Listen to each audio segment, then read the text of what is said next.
ఉంచున్నాను. ఇలాగ దేవుడు నాకు వాగ్దానం ఇచ్చి దేవుడు నాతో మాట్లాడాడు.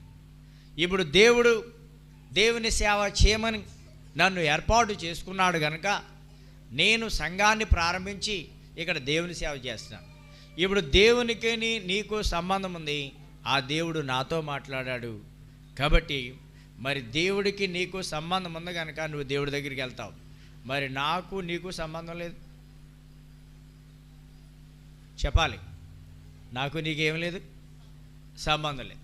ఇప్పుడు సేవకుడైనటువంటి నేను ప్రతి మనిషిని కూడా క్రీస్తు యేసునందు సంపూర్ణంగా చేసి నిలబెట్టడానికి సమస్త విధాలైన జ్ఞానముతో నేను బోధిస్తాను. ఇక్కడ దేవుడు ఆత్మస్వరూపే తప్ప దేవుడు మనిషి కాదు. దేవుడు ఆత్మస్వరూపే కనుక దేవుడు మనిషి కాదు. ఇప్పుడు దేవుడు నన్ను నా హృదయంలో దేవుని యొక్క ఆత్మ నుంచి ఇప్పుడు నీతో చెప్తున్నాడు. ఏమని?